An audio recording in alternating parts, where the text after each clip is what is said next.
All right, diving right in today, we've got Mooji, a deep dive into his teachings, all about self and consciousness and, that ego that follows us around. Yeah, and Mooji's pretty interesting because it's all about self-inquiry. Like, he really pushes you to figure out, like, who you are. Question everything. Yeah.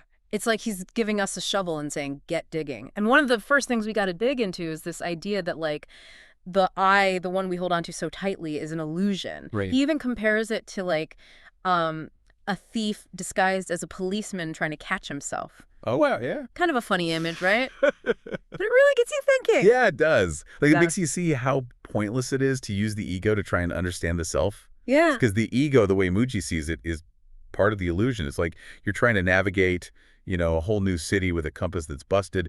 You're just going in circles. Okay, so we're going in circles with this broken compass. How do we break free from that?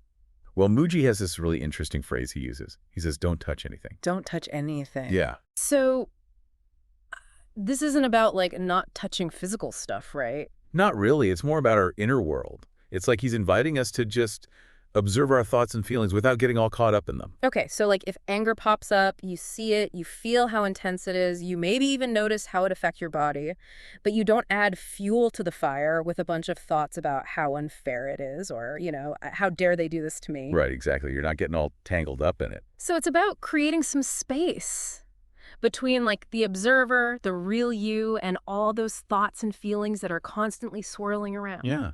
You start to see that you're not your thoughts, you're not your emotions, you're the awareness that's having all these experiences. And that's where things start to shift. When you're not identifying with all that stuff, that's where peace starts to emerge. That's really interesting. Okay, so we're not supposed to touch our thoughts and emotions. How do we actually navigate through life? Mooji talks a lot about grace. How does that fit into all of this? Well, grace is a really big deal in Mooji's teachings. Yeah. He describes it as this force that reveals truth. And as it does that, it kind of dissolves that illusion of the ego. It's not something you can, like, force or control, though. Yeah. It's more about surrender, about willingness to let go and trust in something bigger than yourself. He tells the story that I find so powerful about this rich guy who suddenly finds out he's only got 10 days left to live. Oh, yeah. Talk about a wake-up call. Big-time wake-up call. And in the face of that, knowing he's going to die, the man's priorities totally shift. All that stuff he thought was important, the wealth, possessions, status, all fades away. And he's left with this really wrong question. Who am I? And that's when it begins, the real search for the self in that moment of surrender. Wow. Yeah. It's like he's suddenly stripped bare and he's forced to confront, like, the truth of his existence. Which brings us to this idea of surrender, which can be really kind of a tough concept for people to grasp. It's not about becoming passive or giving up, is it? Yeah. Not at all. The way Mooji describes surrender, it's more about recognizing that fighting against the flow of life is pointless. It's about letting go of control and allowing yourself to be guided by a deeper wisdom. He even uses this pretty striking analogy. It's like tranquilizing a rhino. A rhino. Okay, I got to hear this one. What do rhinos have to do with any of this? So he's saying sometimes when the ego is touched by grace, it just drops instantly. Yeah. Like a tranquilized rabbit. Okay. But other times it's like this charging rhino resisting with everything it's got. But eventually, even the rhino surrenders. Yeah. It's a pretty vivid way to show how differently this process can unfold. Yeah. So sometimes it's like the sudden shift, like a moment of clarity, and other times it's more gradual. Makes you wonder what kind of animal your own ego would be. Yeah. But the point is, grace is always there, working in the background, even when we don't realize it. It's like it's patiently chipping away at the walls we've built around ourselves, revealing the truth that's always been there all along. Okay, so we've talked about the illusion of ego and the power of grace. But where does consciousness fit into all of this? Mooji has some pretty unique views on that, right? He does, yeah. Mooji sees consciousness as like the very foundation of all experience, the ground of being. And he sees it as something that plays all the roles in this cosmic drama we're in. Yeah. From the wise sage to, like, the bumbling fool. And to illustrate this, he tells this really hilarious story about this guy who falls head over heels in love with a cow. It's like such an extreme example, but you can't help but think about it. It's a great story. Yeah. And it really shows you how absurd it is to try and limit consciousness to one fixed identity or experience. Mm-hmm. Mooji's inviting us to recognize that same consciousness playing out in our own lives. So everything we experience, every single thought, emotion, sensation, it's all an expression of this boundless being. It's kind of a mind-blowing concept. It is, and it can really shift your perspective. When you start to see yourself as this vast, ever-present consciousness, the limitations of the ego just start to dissolve. Which leads to the question, if we're all expressions of this one unified consciousness, what about our individual lives? Our relationships, our experiences, do they even matter? Mooji addresses that really beautifully. He uses this analogy of waves and the ocean. So each wave is unique, right, with its own shape and movement. But ultimately, it can't be separated from the vastness of the ocean. So we're like individual waves, all arising from this single ocean of consciousness. Exactly. And just as the ocean is completely unaffected by all those waves coming and going, our true self, according to Mooji, stays undisturbed by all the ups and downs of our thoughts and emotions. Wow, think about it. All those thoughts and emotions, they're like the waves constantly rising and falling. But your true self, that's like the vast ocean, always present, totally unaffected by those surface fluctuations. It's a powerful image, isn't it? It really is. And it can bring a sense of peace and stability, even in the middle of all the chaos of life. So we've covered a lot of ground here. The illusion of ego, the power of grace, the nature of consciousness. What's next? Where do we go from here? What else does Mooji have for us? You know, Mooji's teachings, they don't just stop at these, philosophical concepts. He actually gives us some pretty practical guidance, too, Oh, okay, yeah. on how to live with this understanding of the self. Right, in our everyday lives. And it all starts with that self-inquiry, Yeah. that constant who am I question. But what happens when we kind of hit a wall? You know, like when the answers just don't seem to come, I feel like that could get pretty frustrating. Oh, for sure. And Mooji gets that. He knows those moments of frustration happen. He actually suggests that instead of trying to force an answer, we should just kind of rest in that not knowing space. Mm-hmm. Just be okay with the mystery. Trust that the truth will reveal itself when it's ready.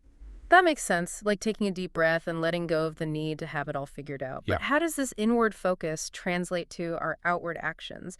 Does Mooji have anything to say about how we should act in the world? He does. And it's interesting. He emphasizes that actions themselves aren't opposed to the truth. What really matters is the state of being you're coming from when you take those actions. He actually uses the image of dancing to make this point. Oh, that's cool. Yeah. So it's not about like suppressing our natural instincts or trying to become some kind of, I don't know, emotionless robot. No, not at all. He even says, enjoy your ballet, your hip hop, enjoy it all. It's about finding that inner alignment. Yeah. So your actions are flowing naturally from this place of peace and presence. I love that. It's so freeing. It's like he's saying, go ahead, live your life fully, but do it from a different vantage point, one where you recognize that everything, even the tough stuff, is ultimately an expression of this boundless consciousness we've been talking about. Exactly. And remember that guy who fell in love with a cow? Mooji uses that to show us that consciousness really does play every role. From the sublime to the ridiculous, it's all part of the cosmic play. Okay, that story. I mean, it's hilarious, but it really stuck with me. If consciousness is playing all these roles, does that mean we're all just puppets then? What about free will? You know, I don't think Mooji would say we're puppets. He'd probably say, recognizing that the ego is an illusion, that's the key to true freedom. When you stop identifying with that limited sense of self, you're not bound by all its desires and fears anymore. You can act from a place of real clarity and wisdom. So it's like we're stepping out of the driver's seat and letting something more experienced take the wheel? Yeah, I like that analogy. It's about trusting in a higher power, trusting in the natural unfolding of life, and it brings us right back to that crucial role of grace. Yeah, that rhino tranquilizer analogy. But how do we actually invite grace into our lives? Is that something we can, cultivate or... Mooji's pretty clear about that. Grace isn't something you can earn or achieve through effort. It's all about surrender, about handing your whole existence over, trusting that the truth will reveal itself, on its own terms. Wow. There's a lot of trust involved in all of this. It's like taking this huge leap of faith into the unknown. And I can imagine that could be pretty scary for some people. Oh, for sure. And Mooji knows that fear comes up, especially when we start to let go of those familiar ways of being. He even tells this funny story about someone who's worried that if they surrender fully, they'll just end up as some wandering Harry Baba. That is a great image. But it speaks to a very real fear, right? The fear of losing ourselves, of becoming something we don't recognize. Yeah, absolutely. But Mooji tells us to face those fears head on. Be willing to step into the fire of self-discovery. He assures us that it won't destroy us. It'll only burn away what's not truly us. Right. He also talks about this unseen housekeeper who comes in and just sweeps our house clean. I love that analogy. It's so beautiful. It's a perfect way to describe grace working its magic, silently and constantly removing all that mental and emotional debris that's blocking us from seeing our true selves clearly. So just to recap for our listener, what would you say are like the key takeaways from Mooji's message so far? Well, first, remember that the I you usually identify with, that's an illusion. It's that thief in disguise. Second, self-inquiry, that constant questioning of who am I, is the path to dismantling that illusion. And third, grace is essential. It's the force that reveals the truth and guides us towards liberation.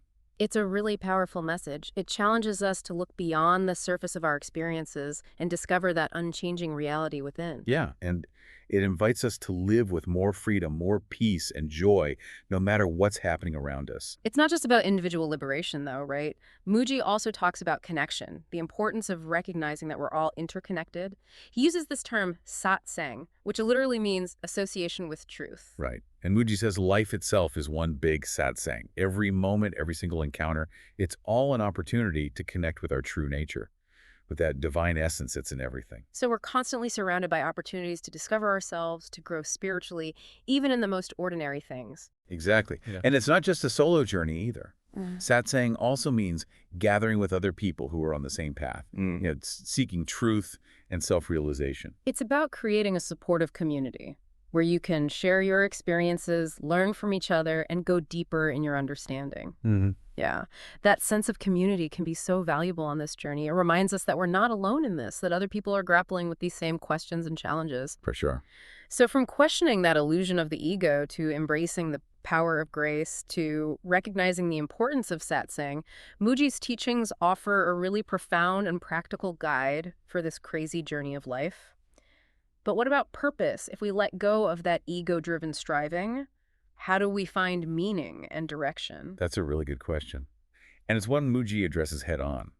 He suggests that true purpose arises naturally from a state of self-realization. Okay, so it's not about setting goals or chasing external achievements in the traditional sense. No, not really. Mooji emphasizes that life isn't just a personal journey. It's a spontaneous expression of the divine play.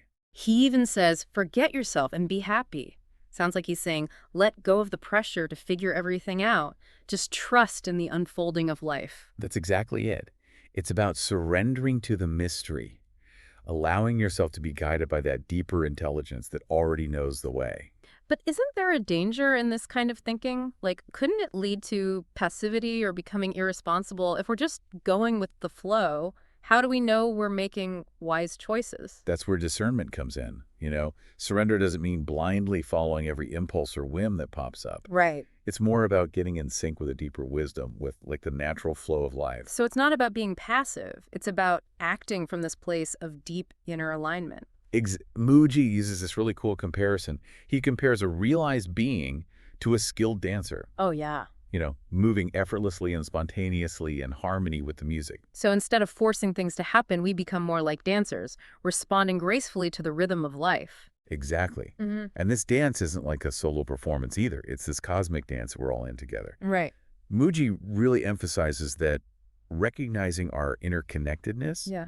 that's a huge part of waking up. He talks about how people who are awakened, they radiate this peace and clarity. Yeah. And it naturally draws others to them. It's like a ripple effect spreading outward from the center of stillness. I like that. So it's not just about our own personal transformation. It's about contributing to like a larger shift in consciousness. That's right. As we awaken to our true nature, it naturally ripples out into the world. It affects our relationships, how we interact with others. Right. And can even inspire others to start their own journey of self-discovery. It's a beautiful vision of the world, isn't it? People living with more awareness, more compassion, more connection. But let's be real, it can be tough to hold on to that vision when we're surrounded by so much negativity and suffering. For sure. How do we reconcile Mooji's teachings with, like the harsh realities of life? Yeah, that's a good question. Mooji acknowledges the challenges we face. He doesn't say we should ignore suffering or pretend it's not there. Instead, he encourages us to meet those challenges with compassion, recognizing that even in the darkest times, the light of consciousness is always there. So it's about holding both the light and the darkness, recognizing that they're both part of this whole tapestry of life. Exactly. And remembering that our true self isn't touched by either. It's the witness, the silent observer, the awareness that experiences it all. That brings us back to you, the listener. Mooji's teachings are this incredible invitation to explore your own inner world and to discover that boundless potential that's within you. He encourages you to embrace self-inquiry, surrender, and grace, and allow them to transform you. And he leaves you with this really thought-provoking statement. Life is perpetual satsang. So as you go about your day, think about this. How can you see your experiences as opportunities for self-discovery, for connecting with your true nature? How can you let the wisdom of your heart guide your actions and your interactions? Remember, the answers you're looking for are already inside you, just waiting to be uncovered. If you're feeling drawn to Mooji's teachings, we encourage you to dive deeper into his work. You might be surprised by what you find.